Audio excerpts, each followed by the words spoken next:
So if you're thinking about buying a house in the future, or maybe you're on the fence between renting or buying, this video is for you. I tracked my expenses for an entire year, and I want to share some insight as to what those costs were like for the very first year, and just even as a first-time home buyer. Now, there's a lot of videos on YouTube that talk about like the initial costs, right? Like the closing cost, insurance, PMI, taxes, and things like that, which I'm sure you're probably already aware of. So I'm not going to talk about that. Besides, I don't have a mortgage on this house, but this video is going to be different because I really want to talk about and paint you a full picture for the whole entire year of what you might expect, and just some of the costs that surprise me, especially as I'm adding all these numbers up. It's crazy. So let's dive in. I'm going to talk about 4 different costs. So I'm going to talk about the cost of our cosmetic remodel. I'm going to talk about expenses that we had to shell out at the beginning. I want to talk about unexpected surprises, things that we had to pay for unexpectedly. And I want to talk about something that we did splurge on and why we justified it. Now, there's something important to know, right? There's a mental shift that happens when you become a homeowner, right? From a renter. I was a renter my whole entire life. Even my parents, they've always rented. But when you have something of your own, like, you start to care, right? You start to care.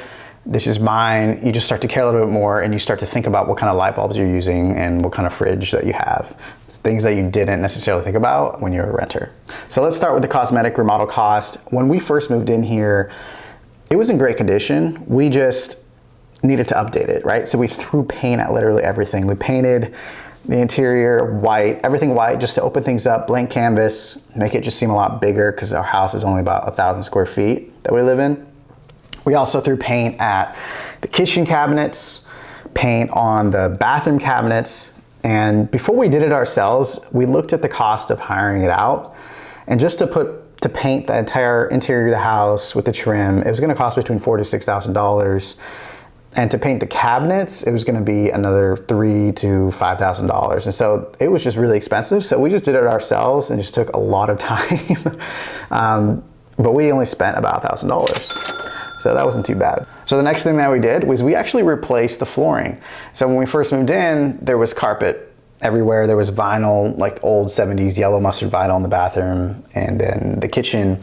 And so we just replaced the flooring in the first floor, and we kept the carpet upstairs. And we decided to do it ourselves because we knew it would just cost a lot for someone else to do it. So we did it ourselves with the help of some friends, and that costs only about $2,000, right, just for material.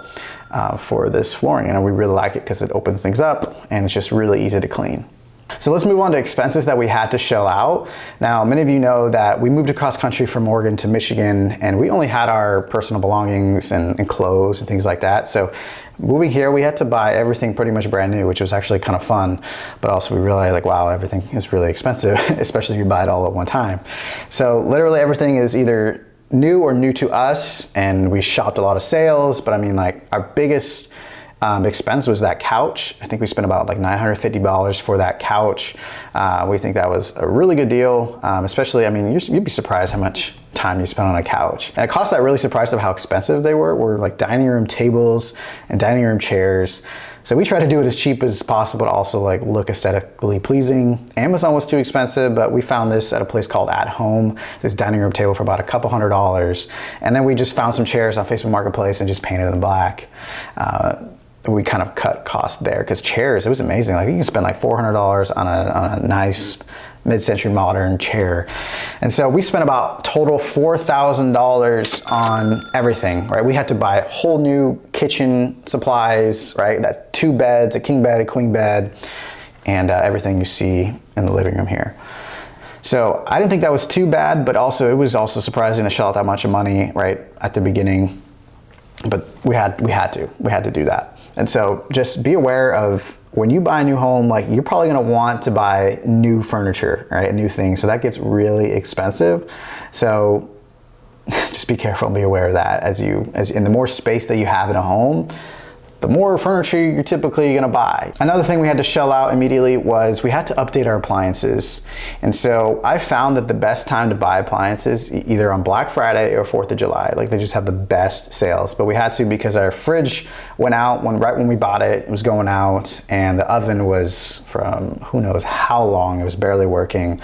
And we needed a washer and dryer because the house didn't come with it when we bought it. So all the appliances updated, we spent $3,500, and or told that's a really great deal. And just when you think you've spent enough, no, there's more. House supplies. Now, what I mean by that is like these small expenses add up that, right, you're not used to having if you're a renter. Like as a renter living in an apartment, I didn't have a yard that I had to take care of.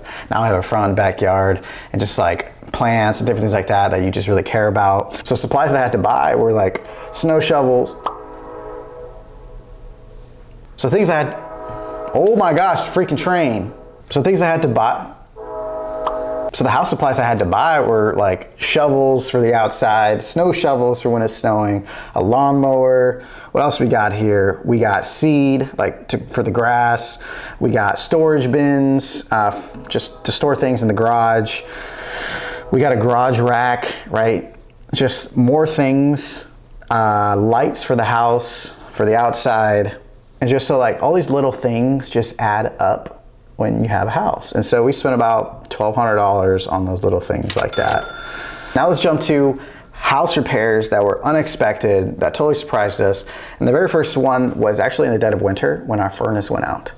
Yeah, our furnace went out, meaning we had no heat, okay? And so in order to get that fixed, I paid someone to come here and attempt to fix it for $300. It lasted for a day. Then I had to call another company to get that fixed.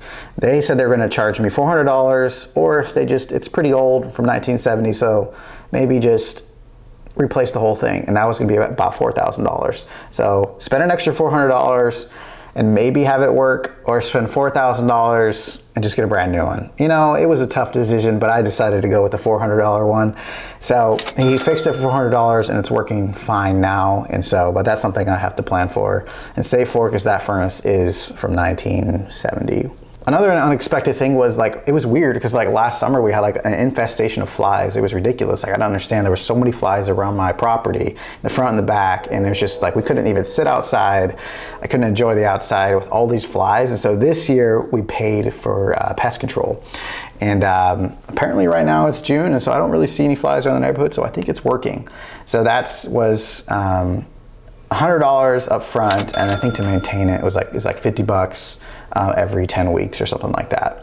So that's an expense I had to pay for. Another thing too is our bath. Our bath was from 1970, and it was that mustard yellow bath, and we thought it was all good, but apparently as I went underneath the crawl space, it was leaking. And so considering that the bath lasted for about 50 years, we figured it was about time for a new one anyways. And so we looked into what that might cost to have somebody else do it, and that cost was like $7,500 for someone just to replace like a simple white bathtub, right? $7,500 for someone to do that. And so we're like, no way, I'm gonna figure out how to do this. I don't care, I'm not paying that right now. And so I paid, what did I pay here? I paid $1,400, right, with the help of a really good friend to help me install a beautiful bath. And so that was unexpected. And things like that happen, but now that bath will last for another maybe 15 years. That's why I think it's important to have an emergency fund, right? Because like these unexpected repairs, like you just don't know when they're gonna happen. You just don't know what's gonna happen. So with a home, you definitely need an emergency fund, because you don't wanna be putting that stuff on a credit card and then just paying even more money in the future. So the fourth cost was something that we splurged on, and it was actually the patio in the backyard. We justified that because, hey, you know what? We like being home. We want to enjoy our backyard. We want to enjoy having barbecues with friends and just each other out there. And I justified it. Was like, hey, you know what? I'm investing in the home. This is going to increase the value of the home anyways. So let's go ahead and do that. And I don't think it was that too bad of a price compared to what I found, but we found someone to do it for $2,700. The back patio pavers for $2,700, but that does include the flowers that we bought, some mulch, and some tiki torches, and a couple chairs. So I don't think that was too bad of a price, but there goes me trying to justify it again, right? So, but that's the point, right? That mental shift like I was talking about earlier was like when you have something that is of your own, you just continue to justify costs. And so like as a renter, I would never justify those costs, right? This is not my home. I don't really care about it. So I think that's something to note, right? Like you can spend a lot more owning a home than renting. I think especially the first year.